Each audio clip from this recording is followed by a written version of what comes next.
எப்போலாம் இந்த புதினாவை பார்க்குறனோ, அப்போலாம் வந்து இந்த புதினா சட்னி என்னைக்காவது ஒரு நாள் பண்ணியே ஆகணும்னு சொல்லிட்டு யோசிச்சுட்டே இருப்பேன். சரி இன்னைக்கு பண்ணிடலாம் அதுக்கான டைம் வந்துருச்சுன்னு சொல்லிட்டு புதினாவெல்லாம் கட் பண்ணிட்டு, அப்படியே பார்த்தா பச்சை மிளகா 4 இருந்தது. சரி அத உடைக்கலான்னு போனா, அது மேல வெள்ள கலர்ல என்னமோ பவுடர் மாரி இருந்தது. அது என்னன்னே தெரியலங்க. உங்களுக்கு ஏதாவது தெரிஞ்சா கமெண்ட் பண்ணுங்க. அதுக்கப்புறமா நேத்து நைட்டு மாவாட்டி வச்சோமே எப்படித்தான் இருக்குன்னு திறந்து பார்த்தா நல்லா புளிச்சு வந்திருந்தது.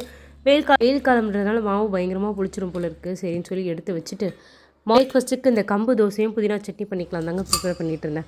கடவுள் எப்படி தான் இந்த மாதிரிலாம் மேட்ச் கிரியேட் பண்ணுறாருனே தெரியல. எனக்கு என்னெல்லாம் பிடிக்குதோ அதுக்கு ஆப்போசிட்டாக தாங்க என் ஹஸ்பண்டுக்கு பிடிக்கும். எனக்கு தக்காளி சட்னி பிடிக்கும், அவங்களுக்கு வெங்காய சட்னி தான் பிடிக்கும். எனக்கு காஃபி பிடிக்கும், உங்களுக்கு டீ தான் பிடிக்கும். எனக்கு மட்டன் பிடிக்கும், உங்களுக்கு சிக்கன் தான் பிடிக்கும். எப்படி தான் இந்த மாதிரிலாம் மேட்சை கிரியேட் பண்ணுறாருனே தெரியல. உங்கள் ஹஸ்பண்டுக்கு உங்களுக்கு பிடிக்கிறதா பிடிக்குமான்னு மறக்காமல் கமெண்ட் பண்ணுங்கள். நம்மளுக்கு மட்டும் தான் இப்படி இருக்கா இல்லை எல்லாத்துக்குமே இப்படி இருக்கான்னு நானும் தெரிஞ்சுப்பேன்ல. அதுக்கப்புறம் இந்த புதினா சட்னி நான் நினச்ச மாதிரியே நல்லா சூப்பராக ரெடி ஆச்சுங்க. இந்த சட்னி பார்த்தீங்கன்னா தோசை, இட்லி, சாதம் கூட செம்ம டேஸ்ட்டாக இருக்கும். இதோட ரெசிபி கண்டிப்பாக ஷேர் பண்ணுறேன். மறக்காமல் ட்ரை பண்ணி பாருங்கள். இந்த கம்பு தோசையும் பார்த்தீங்கன்னா நல்லா மொறு மொறுன்னு வரும். நானே ஃபஸ்ட்டெல்லாம் நினச்சிருக்கேன் இந்த கம்பில் ராகிலலாம் எப்படா தோசை ஊற்றுறாங்க, இதெல்லாம் எப்படிடா கிறிஸ்பியாக வரும்னு நினச்சிருக்கேன். பட் உண்மையை சொல்லப்போனால் நம்ம நார்மலாக ஊற்றுற அரிசி மாவு தோசை விட இந்த கம்பு, ராகி இதெல்லாம் கலந்து தோசை சுட்டு பார்த்தோம்னா செம வாசனையாகவும் இருக்கும், நல்லா கிறிஸ்பியாகவும் இருக்கும். ஆனால் என்னோட சின்ன வயசில் இந்த மில்லட்ஸ்லாம் அதிகமாக சாப்பிட்டதா எனக்கு ஞாபகமே இல்லை. இப்போ தான் வந்துட்டு மில்லட் சாப்பிடுங்க உடம்பு குறையும், மில்லட் சாப்பிடுங்க இது நல்லது அது நல்லது சொல்கிறாங்க. ஸோ அதனால தான் நம்மளும் வாங்கி ட்ரை பண்ணுறோம். பட் ஆனால் நல்லா தாங்க இருக்குது.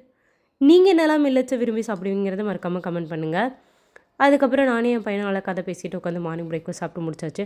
நீங்கள் உங்கள் பிரேக்ஃபாஸ்ட்டுக்கு என்னெல்லாம் பண்ணீங்கன்றதை மறக்காமல் ஷேர் பண்ணுங்கள். என் பையன் என்னெல்லாமோ கதை சொல்லிக்கிட்டு இருந்தான். ஒரு பையன் வந்து ஏரோப்ளேனா மாதிரி பறந்து போனானா. இந்த கதையெல்லாம் நம்புற மாதிரியே இருக்கா, நான் நம்பி தானே ஆகணும். ஓகே நாளைக்கு பார்க்கலாம். பாய்.